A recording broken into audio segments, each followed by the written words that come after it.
At Carmel Mountain Ranch got a surprise visit from our very own Carlene Chavis today. Yeah, these students at Carmel Mountain Preschool in Miss Melissa's class are learning about weather and meteorology. So who better than our own Carlene to step in and give them a lesson? Hello. She told them about the differences between high and low pressures, but I think she told us earlier they actually knew about them. Yes.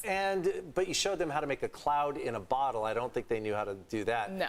And they made their own tornado with that. That is true. So we had the cup, the glass, and you basically like swirl on your spoon. And then I also had big 2 liters and was showing them that. It's hard to keep kids interactive and engaged over Zoom, but they were totally, waiting on the next instructions to make their little tornadoes in the bottle. I love it. They were really excited. And Miss Melissa did actually send me an email and thank me for coming out. And it was absolutely my pleasure. And the kids really enjoyed the experiment. So thank you for having me today, even though it was via Zoom. Nice to see you in person as well.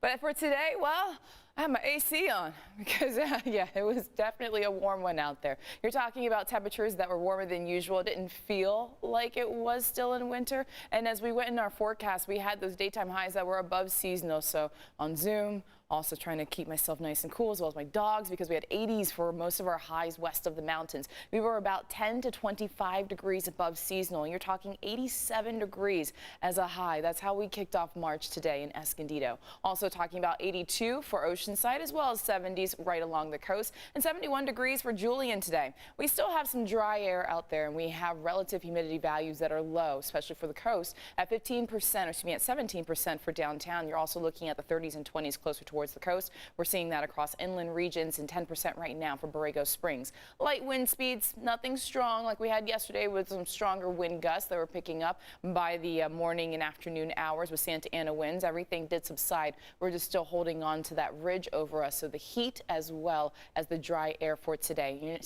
You're seeing single digits, excuse me, right now when it comes to our wind gusts. We still have the beach hazard statement that's in play. That will keep going all the way until tomorrow morning. So really early tomorrow morning is when this will expire. We're going to have the surf subsiding once we get past 4 a.m. But it's still up to about 6 feet. You're also still talking about the highest surf being south of Del Mar. It does look to subside as we go into the forecast, about 2 to 4 feet. That's what's going to be at least into the next couple of days. We have that area of high pressure is going to move towards the east. You're looking at a dip in the jet stream, trough of low pressure that's going to be over us, and that's going to stick around. If this pattern sounds familiar, that's because that's what we had last week. We started off the week really strong, Santa Ana winds, some hot temperatures, and then also talking about that transition into more wintertime conditions. And that was the case last week, looks to be the case yet again. Series of lows are going to move in, and that's going to bring in a chance for some rain. So I went ahead and set the clock to Friday. The Friday is when we're expecting to see the bulk of that moisture. You're looking at widespread rainfall, potentially even seeing more than ½ an inch along the coast,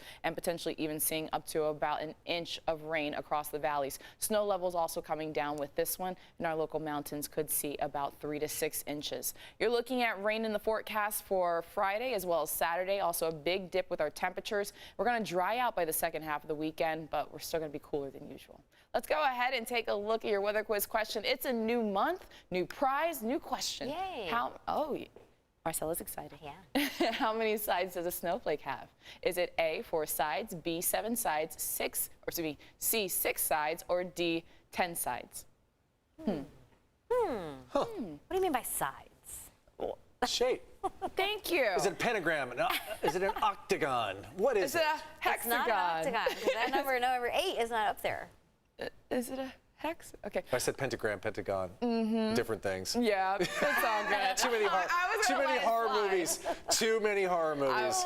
Hey, I can appreciate it. All right, just head to our website, cbs8.com/weather quiz to make your guess. As mentioned, new month, new prize. You could win a family 4-pack of tickets to Sesame Place, Sesame Place, San Diego's brand new theme park opening March 26th. It's year-round Sesame Street themed rides, shows, and attractions, and this is sponsored by Corky's Pest Control. You get your new weather quiz question every Monday through Friday during this newscast at our 7 a.m., so good luck. But before we go, here are the 4 winners that we had for February's prize. There was that 1-month regional MTS Transit Pass. Congratulations to Leon D., Janice F., Suzanne P., and Alex D. We'll be reaching out to you soon so you can get your prize.